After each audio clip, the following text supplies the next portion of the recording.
Good evening, everybody. Please find a spot. It's completely free seating. Just sit wherever is comfortable. I hope everyone has some tea, coffee, and refreshments. It's a pleasure to welcome all of you here at Tao for the closing of a very special show celebrating Krishen Khanna's entry into his 100th year. We're very, very lucky today to have a very special speaker speaking about Krishenji's legacy, practice, and just sort of taking you through bits of this exhibition too. At the end of this, we'll have a Q&A. So I'd like to introduce Ranjit. I don't think he really needs an introduction, but I would really like to do the honors. Ranjit Hoskote is a poet, cultural theorist, translator, and curator. He is the author of more than 30 books of poetry, translation, art criticism, and cultural theory, including most recently To Break and to Branch, a book of essays on the art of Giv Patel, and The Homelands, an Ocean, a translation of the great 18th century Urdu poet Mir Taqi Mir.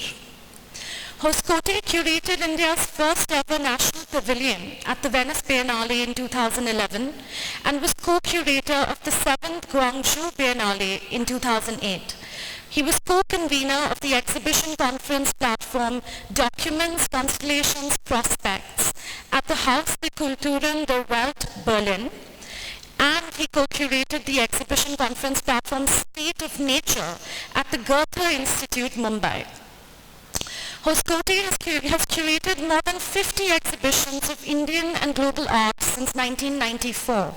These include mid-career or lifetime retrospectives and deep focus introspectives of major artists such as Atul Dodia, Jahangir Sabawala, M.F. Hussain, Mehli Gobai, and F.N. Souza. He also curated a trilogy of trans-historical exhibitions for the Serendipity Arts Festival Goa, Terra Cognita, Anti-Memoirs, and The Sacred Everyday, Embracing the Risk of Difference. Hoskote has been honored with the Sahitya Academy Golden Jubilee Award for Literature, the Sahitya Academy Translation Award, the S.H. Raza Award for Literature, and the GLF Kanhayalal Sethia Award for Poetry. He was a fellow of the International Writing Program, University of Iowa, and has been writer-in-residence at Villa Valberta, Munich, Theater de Welt, Essen-Mulheim, and the Polish Institute, Berlin. He was researcher-in-residence at BAK, Utrecht, and a member of its long-term Former West research project. I feel like we could go on, but I would like to now hand it over to Ranjit. Thank you for gracing us today, and we're really excited for a very insightful talk and discussion. Please. I think that one is, just try that out once. Yeah. Sunshine, thought I saw my life passing in review. What a multitude of sins. But thank you very much for your generous words of welcome, and thank you all for being here this evening. For everything that you heard about what I've done in these last few decades, I have to say that when I sit here, I'm here as a viewer among viewers and a reader among readers, and what I want to try and do today is to think through with you why it is that Krishen Khanna's work remains so incredibly compelling. And I would like to celebrate with you the fact that we have here an artist of extraordinary attainment, someone who has brought to us, and I don't use this word lightly, states of visionary experience, whether those are states of rapture or anguish, and someone who's worked across a range of media, whether that's oil on canvas or soulier, ink and wash on rice paper, or Conte, pastel, graphite, charcoal, photography. It's been a journey of experimentation, of exploration and discovery. And that's not what you usually think about when you think of an artist who has this kind of monumental status. What I find deeply interesting about Krishen's journey is that he's never been afraid to remake himself. It might not immediately seem like that because the gradations are subtle, but he's always been launched on this project of thinking afresh about the world. And as he enters his 100th year, I think we're all struck by how momentous that fact is, because he's lived through what is arguably the most tumultuous and turbulent period in human history. I mean, humankind has always been busy making trouble for itself and for the planet, but it's done so on a certain improbable magnitude in the last 100 years. And when we chart Krishen's life across that period, all kinds of motifs reveal themselves that have to do with war, with conflict, with social scission, with planetary chaos, and I hope to unpack some of that as we go along. Well, what I want to do before I do any of that is to read a poem that was written, actually not by Krishen, but by T.S. Eliot, but when Krishen was at school in England, actually. So I'll do all this in a more systematic and chronological way in a moment, but indulge me. Eliot is remembered for many things. Some of you will remember him for The Wasteland, others for The Love Song of J. Alfred Prufrock. But he also, from roughly the mid-30s to the early 1940s, worked on the four quartets, which really is the testament of his spiritual journey. It speaks of the soul as pilgrim.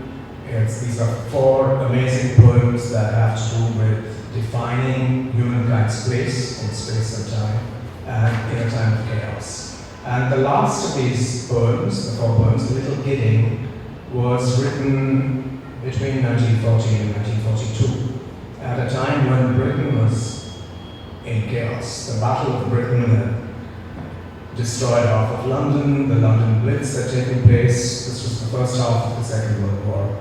And Krishen was at school at this time, at the Imperial Service College in Windsor. So I'm going to read the last bit of Little Gidding. It goes like this. We shall not cease from exploration, and the end of all our exploring will be to arrive where we started and know the place for the first time. Through the unknown, unremembered gate where the last of earth left to discover is that which was the beginning. At the source of the longest river, the voice of the hidden waterfall, and the children in the apple tree, not known because not looked for, but heard, half heard in the stillness between two waves of the sea. Quick now, here now, always a condition of complete simplicity, costing not less than everything. And all shall be well, and all manner of things shall be well, when the tongues of flame are enfolded into the crowned knot of fire, and the fire and the rose are one. You know, in this very, very Christian symbolism, this mysticism of the fire and the rose, all that which should destroy and all that which stands for redemption, I thought it would be an invocation to begin with, because it tells us so much also about what Krishen's journey in his career been about. It is this sense of constantly going back to the beginning and to, as it were, know it for the first time. And it's in that spirit that I'm going to now share some of these thoughts. The roadmap is simple. I want to first go over a biography that we all know. But I'd like us to maybe address that biography in a somewhat nuanced way, because the facts of it are available, frankly, on your phones. You know, what does it mean to say that he was born at Ladapur in 1925 and so on and so forth? I just want to place, having invoked this century, I want to place his biographical contours in relation to what was going on around him, which then gives us a sense of exactly what kind of experience, what kind of rich and nourishing experience he's always gone back to in the course of his work. I mean, you see the work around you. this doesn't come from nowhere, nor does it fall from heaven. It emerges from this constant wrestling with and reflecting on historical crisis and trauma. So when Krishen was born in July 1925, Lal brought to his Faisalabad in Pakistan, but he was born in West Punjab at a time when the Gandhian phase of the nationalist struggle had just about begun. He was a few years old. So his coming of age, the 20 years from then, 20, 21 years, actually coincide with a time of incredible tumult when our anti-colonial struggle really achieves a certain degree of articulation. At the same time, there is a new and younger set of British administrators coming up. The empire was never monolithic. I mean, those of us who have some kind of connection with it will remember this, but it's usual now to think about the empire and us battling it. The history of colonialism was always a history of complicities, one way or the other. So through the 30s, you actually have also strange people like Very Relevant coming in, for instance. You have British scholars, administrators, agitators, the Spratt, for instance, all kinds of people, Victor Kiernan, the communist. These people come to India. They make it their home, or at least their karma-bhumi, if you will. So there are different kinds of dialogues that are going on. At the same time, there's a class of Indian who sees their future in potentially the larger world, the West. So in keeping with that, first, Krishen's father actually goes out and gets his doctorate in Britain, comes back, and then at some point, Krishen goes out to school, he gets a scholarship, goes to the Imperial Service College in Windsor. Again, when you read that simple fact, you say to yourself, well, okay, that's a school. But if you look at it closely, you'll see that the Imperial Service College and its sister institution, Haileybury, they were not part of the old public school system. As you all know, public school in Britain, of course, means exclusive private school. But Haileybury and the Imperial Service College were relatively new institutions that were meant to produce new generations of colonial administrators and military personnel who would go out to keep the empire going. Unbelievable timing because the empire is about to go up in smoke. But nonetheless, the fact here is that the young Krishen was in some sense being socialized, if you will, in the protocols of empire. And I would like us to hold that in mind because the rest of the arc of his career has to do with figuring out what it means to live in the ruins of empire. What does it mean to be part of a nascent nation state that's founded in the ruins of empire? What are the costs of imperial retreat?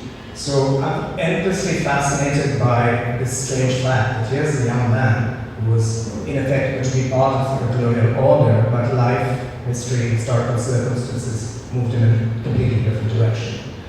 As I said, when Eliot was writing that poem and bombs and V2s were raining down on London, Krishen was studying in the UK, at Windsor. But he comes home and within very few years indeed, he studies. He goes, there's another degree, Emerson College, Government College, Lahore. He's finding his feet in the art world of Lahore. But the partition intervenes and intervenes brutally.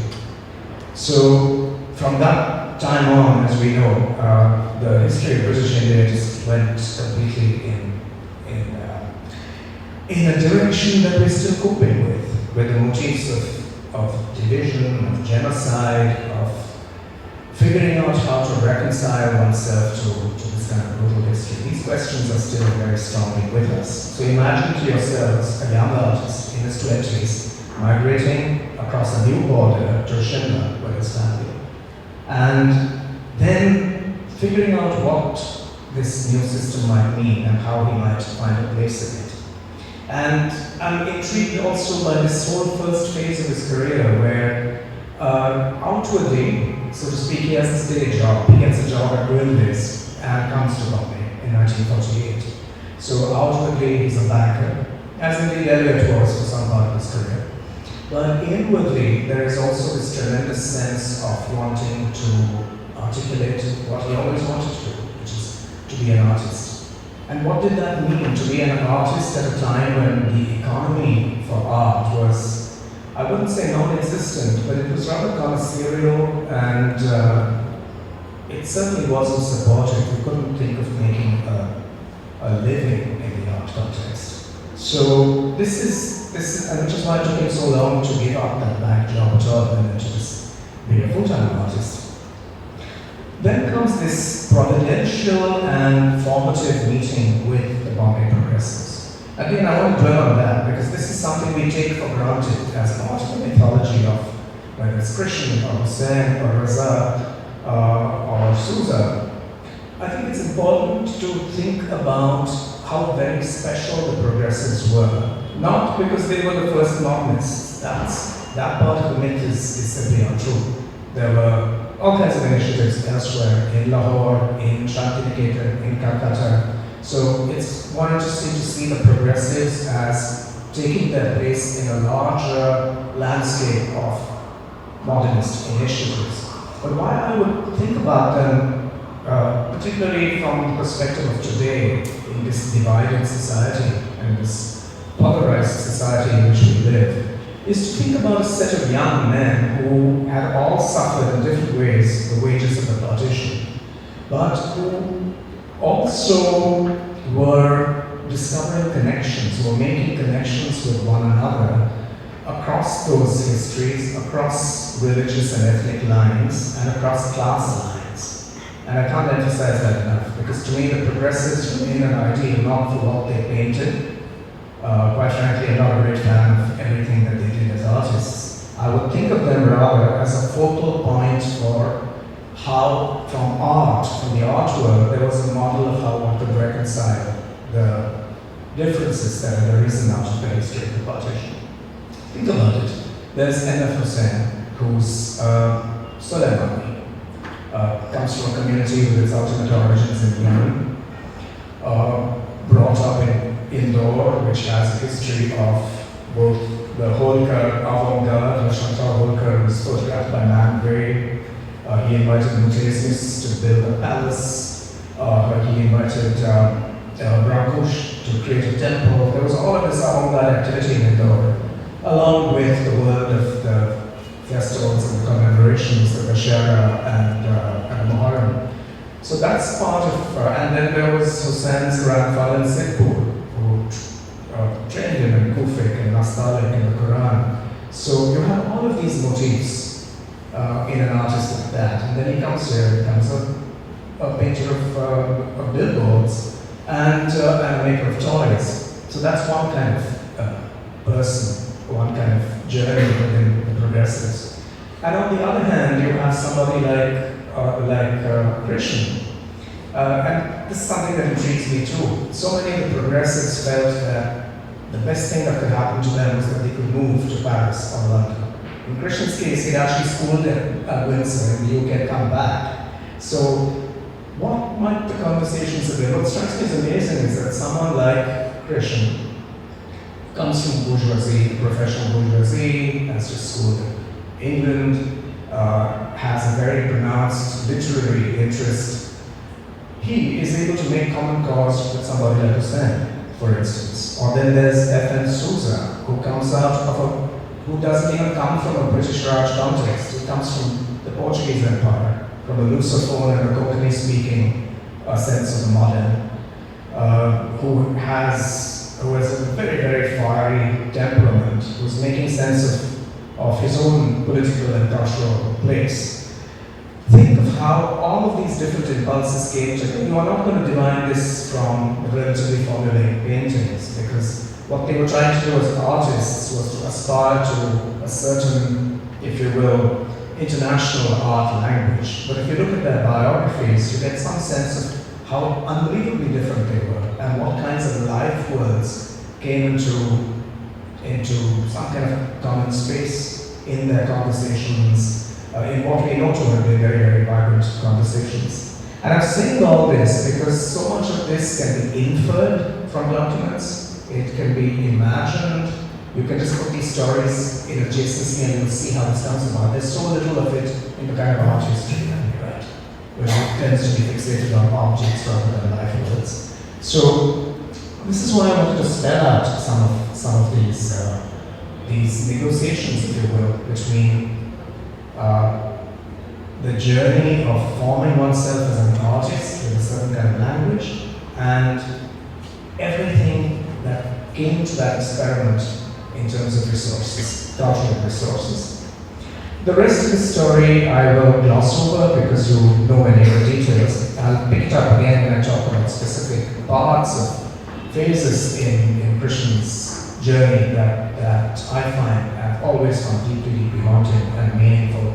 We know, for instance, that he moved to Madras. His early figurative experiments had to do with responding to a particular kind of physique and a particular kind of geography, the fisher folk of the Coromandel coast. And you see how that resonates much later when he's thinking about, for instance, truckers or bandwallas or any of these figures. And I have to punctuate this narrative of mine with an anecdote.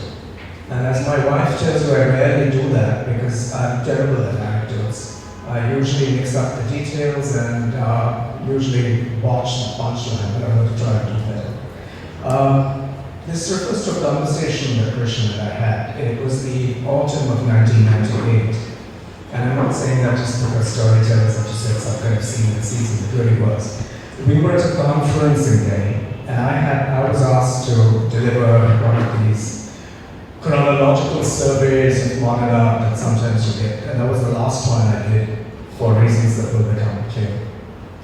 So there I was, performing my role as some kind of chronicler of the Indian modern, going decade-wise. So the 40s and 50s, I had the 60s, I had the progressives, I summarized their work, and then came a point of turmoil in the 70s, and then from 1981, I indicated that a new generation, sometimes called the Baroda School, had come into its own with, and then I went on like that, and it seemed like a very neat periodization with generations. And I had worked on Krishen's work, but I kind of left it behind in 1979, and then went on to talk about Milan Sundar and Ruben Kakar and all of this. All that was great. I felt reasonably pleased with myself, or at least relieved, and then Krishen took me aside after I finished, and he said, "You know, I have continued to paint after 1979. And I thought to myself, oh my goodness, it's the danger of a certain way in which we structure our material in art historical accounts. And after that, I really gave up this decade-wise way of presenting developments in the art world, because that amazing and even heroic generation of the progressives in Bombay, the Calcutta group in Calcutta, the Shantiniketan artists, many of them were long-lived.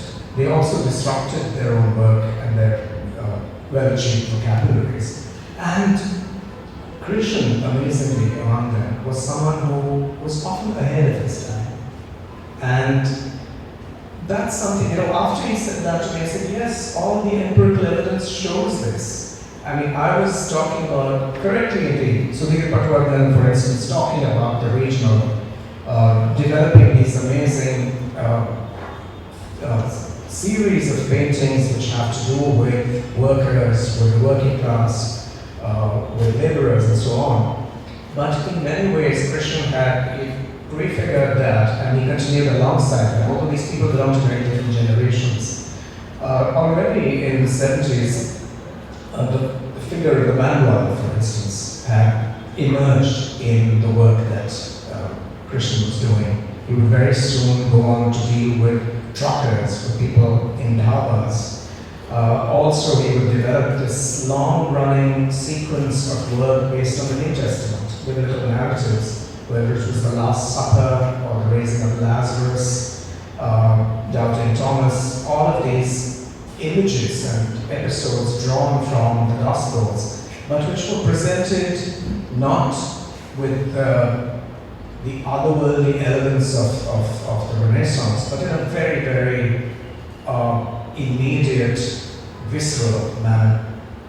And that's the lesson I took away. It was a very important lesson that Krishen taught me there, to think not in terms of generations, but to think about all of the idiosyncratic, unpredictable, and incredibly startling things that artists actually do. So it's with these thoughts that I want to then go on to think also about other ways in which Krishen has stood apart from his own generation and has pointed a way forward for other people.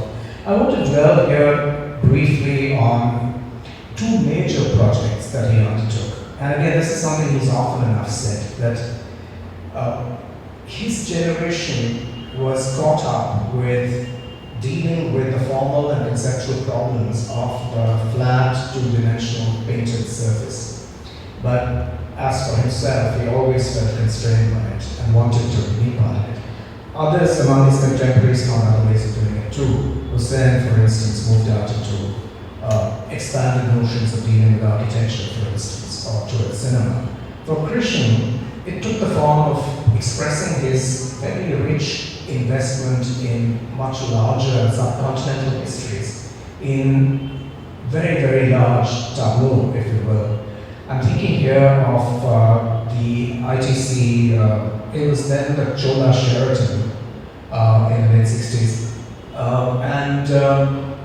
think it's still there, but he created a grand tableau for them called Chola Migrations. And he was able there to bring together his interests in literature, in history, and in the form of painting. And to think about what it meant to think about India, not from the usual sovereign vantage point of the Gangetic Plain or the west where we are, but from the southeast. And for my money, that's actually a history painting in a certain sense. It invites the viewer or the visitor to be embraced into a much, much larger narrative of travel, of military and mercantile engagements, and of the expansion of a relatively narrow land-based notion of what it means to be Indian. The replacement of that with this much larger transcontinental, transregional sense of being connected to Southeast Asia. And later in the early 80s, he would do another such large-scale immersive work. Some of you might have seen it. It's in Delhi at the ITC Murray. It's called The Procession of Life. And there he adopts another kind of historical vantage point, that of Magad and the history of Buddhism, and bringing it right up to the present. So these are projects that I suspect haven't been, they've been much celebrated. There are books by Norbert Lippen, for instance, on these projects. But I don't know that we've been able to pluck them from a general history of painting to see how, in spatial and performative terms, they actually extended the vocabulary and what was possible for Indian painters at a certain point. And I'll end with, how are we doing for time then, actually? Another 5 minutes. Okay, super. So I'll end with what at the time when I first saw these works seemed to me to be an impossibly bleak and grim set of drawings, actually. They were rendered in charcoal and graphite with smudges of pastel, Conte. These were the partition drawings of 2008. And when I first saw them, it was, you really felt that it was the phantoms and specters of the partition that had come back and it had never gone away. And the imagination as it exploded there to conceive of the kinds of horrors that we in South Asia have enacted on one another, it was a very, very salutary and sobering experience. And that's something if you, I'm assuming there's some way of accessing these works, but this series of works really stands out for me, and I'll say why in a minute. If you look at the details, for instance, you see one man who's biting off the arm of another. There's a man who's more or less threatened another man's skull and is kind of scooping out its contents. And there's much more of this guy. And looking at it, I thought, my goodness, there are residences here of Hieronymus Bosch, but this isn't. It is not high-spirited. It has much more in common, for instance, with Goya's black paintings, which hang in the Prado, or with Goya's aquatint and etching series, capriccios, which some of you might well have seen, which have to do with the degradation and the diminishing to the point of complete destruction of the human impulse. What does it mean for, can one still call oneself human in these moments of historical crisis? I think that was the compelling question in these works. It brought together themes from different parts of his life, from the young man who experienced partition, to a slightly older person who lived through the Cold War, to someone who was actively engaged with what was happening in Vietnam and Nigeria. And all of these experiences, whether on a regional or a planetary scale of war and horror, really came through in this series. So it leaves me with thinking that, there are times when you think to yourself, what are the key underlying themes for any artist? Are there themes that persist throughout their lives and careers? And I have to say that there are two things that come across here. One, I think, for Krishen is that his entire journey as an artist has been premised on figuring out the relationship between the feral and the civic. And both are equal impulses that we inherit as human beings. There's everything on the one hand that is bestial, competitive, destructive, and violent.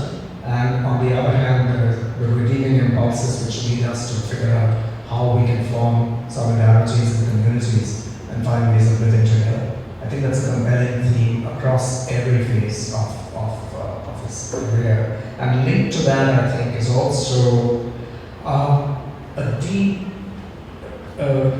concern with the relationship between everything that is rupture, is schism, is division, and everything that stands for rapture or ecstasy. And I'll close with leaving you with this thought of how very often in Krishen's work there's also been a running concern with the sage, the saint, St. Francis of Assisi, with the dervish or the calendar. And that figure has also preoccupied Krishen forever and stands as an embodiment of exactly these impulses, the feral and the civic, rupture and rapture. Is one going to fall down to the level? Urdu and Persian are very, very close to Krishen's heart. He actually studied Persian, so I'm going to use two terms from this Persian-Urdu context. We have a choice between falling down to the level of being the Havan, and we also have the choice of rising up to the level of the Insan. And I think if I want to summarize what Krishen's journey has been about, it is exactly about this. It seems very simple, but it's an extremely hard-earned wisdom, as you'll also see from everything around you. Thank you very much for your attention.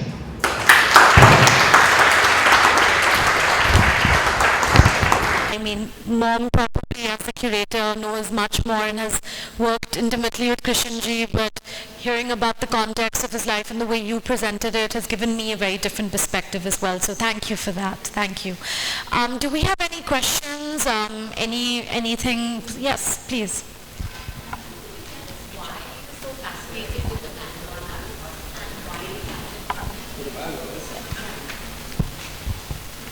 Informed guesswork. I think through that period, through the 60s, he was also preoccupied with the life of the street, which is why that anecdote of mine had to do with that, because we often we, meaning those of us who want our decade-wise history, tend to think of this preoccupation with the regional and the local having kicked off in the late 70s and early 80s with these relatively younger artists. But it's very, very clear that already Krishen was preoccupied, because through the 60s he's already moving towards the lively, if you will, I wouldn't say proletarian, but a certain kind of subaltern life. So there are the fruit sellers, there's the people of the street, there are the street kids, there's the Bandwallas. And I think the Bandwallas for him came to stand for at least two things. One was that even in terms of their form and their performance, they were a relic of empire. But they continue to offer some form of, if you will, amusement, and they continue to have relevance in a post-colonial scenario. The functions might have changed. They might not be in a bandstand anymore. They might be performing at a wedding. But there's a whole history of social transition that the Bandwala embodies, for instance. Also, I think there's always been with Krishen a preoccupation with how one can achieve artistic grace and artistic expression, even in rather unpromising circumstances of labor, of immiseration, of poverty. So there's a lot of that which comes through. Also, I'm just going out on a limb here. I've constantly circled around to how the uniform plays a certain role in Krishen's work, particularly the 70s.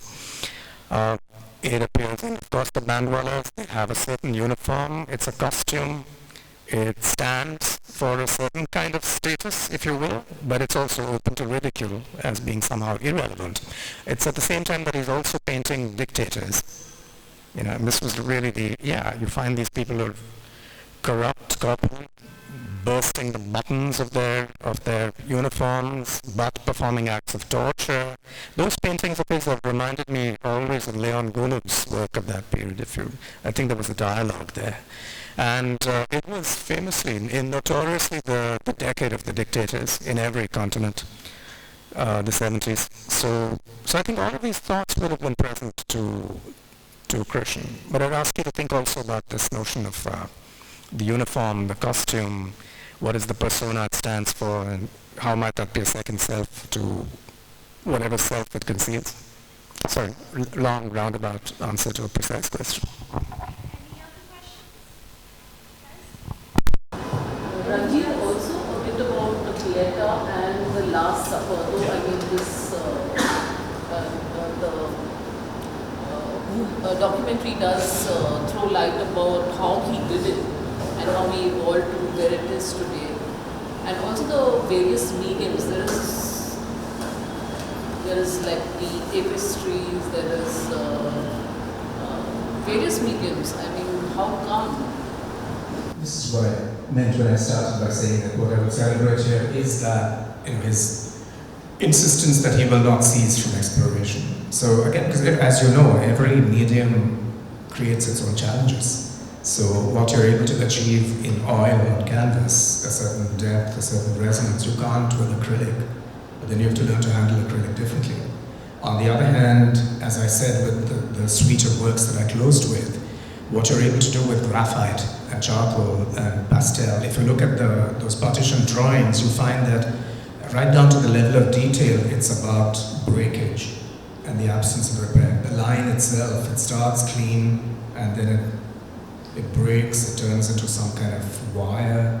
If you look at what he's doing with line, with hatching, it's the point I'm making is that the medium is not something external to an artist like Krishen. It carries this affect, this emotional charge. So everything that it's doing is not just, they're not special effects. They come from psychological states or visionary states that are being communicated.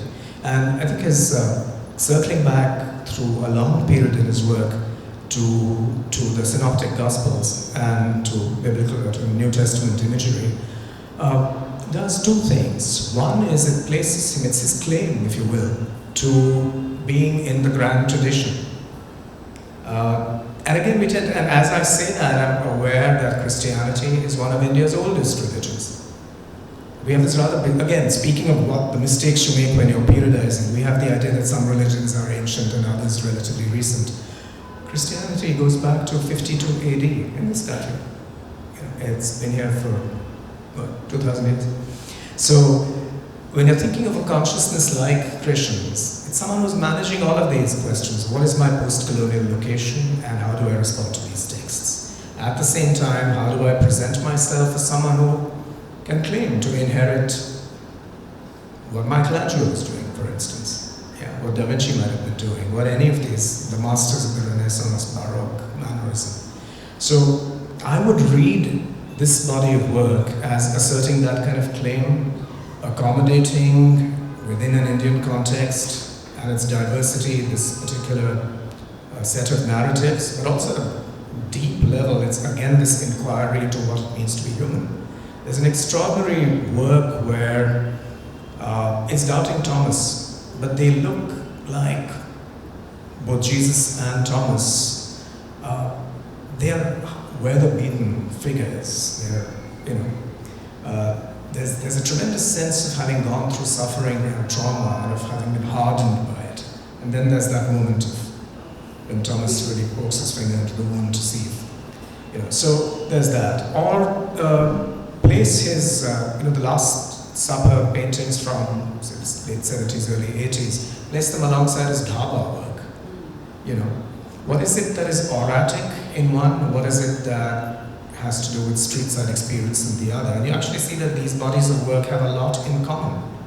They are about people who are breaking bread together and finding common ground, koinonia. It's a central Christian concept. But it's also people of diverse ethnic backgrounds, truckers who are stopping somewhere and making some kind of ephemeral common ground at a dhaba. So I wouldn't see any of his work in isolation. I think it makes sense to see what the common threads are that connect the world. Thank you so much. Everybody, please take a round of the exhibition if you haven't done so already. There's a lovely video here. Krishenji's talking. It's an interview of his, and it's just amazing the way he speaks about his journey and how witty and charming he is. So please see that video, and please have some refreshments before you go. Thank you so much again for being here today. Thank you, Ranjit. Thank you.